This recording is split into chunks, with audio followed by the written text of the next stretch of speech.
کہ ایک شوہر کو ایسا ہونا چاہیے، یاد رکھیں شوہر کو اپنی بیوی کے لیے ایسا ہونا چاہیے کہ وہ اپنی بیوی کے ہر سکھ دکھ درد کا ساتھی ہو، اپنی بیوی کا بہت خیال رکھے، ہر طرح سے مالی طور پر اس کا خیال رکھے، گھر کے اندر اس کی طبیعت کے حوالے سے پوچھے، جتنا اس سے ہو سکتا ہے وہ اپنی بیوی کا اتنا خیال رکھے۔ اگر بیوی رائٹ ہے اور کوئی وہ بات بتاتی ہے اور گھر والے غلط ہیں تو شوہر کو چاہیے اپنی بیوی کے لیے اسٹینڈ لے، شوہر کو چاہیے اپنی بیوی کے لیے لڑے، تاکہ جو ہے نا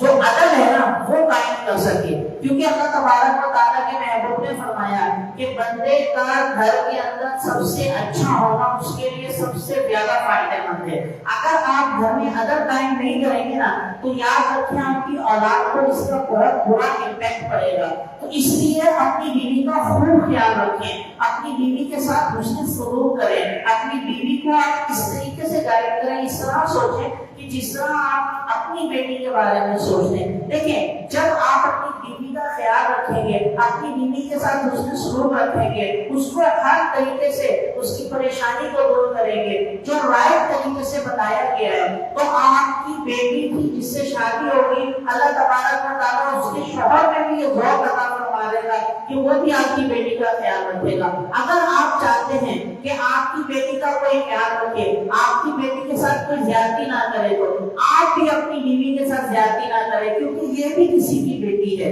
اسی طریقے سے بیوی کو بھی یہ چاہیے کہ اگر اس کا شوہر اس کا خیال رکھتا ہے، اس کا ساتھ دیتا ہے، تو وہ اپنے شوہر کے ساتھ مل کر اپنے شوہر کا ساتھ دے۔ ایسا نہ کرے کہ اس کا شوہر تو اس کا خیال رکھتا ہے لیکن یہ بیوی اپنے شوہر کی چغلیاں لگا رہی ہے، اپنے شوہر کا ساتھ نہیں دے رہی ہے، بلکہ اپنے شوہر کو مزید تنگ کر رہی ہے اور ایسی پریشانی میں مبتلا کر رہی ہے جو اس کے لیے بہت مشکل ہے۔ اگر کوئی عورت ایسا کرتی ہے، اگر اس کا شوہر اس کا خیال رکھتا ہے، اس کو ساری فیسلٹیز دینے کی کوشش کرتا ہے جو اس کی طاقت کے مطابق ہے وہ دیتا ہے، اور پھر بیوی اس کے ساتھ برا کرتی ہے، تو یاد رکھیں ایسی بیوی کے اوپر لعنت ہے۔ یہ میں نہیں کہہ رہا بلکہ اللہ کے معصوم فرشتوں کو یہ حکم ہے کہ اگر کوئی بیوی اپنے شوہر کے ساتھ اس میں اخلاق سے نہیں پیش آتی، وہ اس کا شکر نہیں کرتی، وہ اس کے لیے اتنا کچھ کرتا ہے اس کا شکر ادا نہیں کرتی، تو اس کے اوپر اللہ کے معصوم فرشتے لعنت برساتے ہیں۔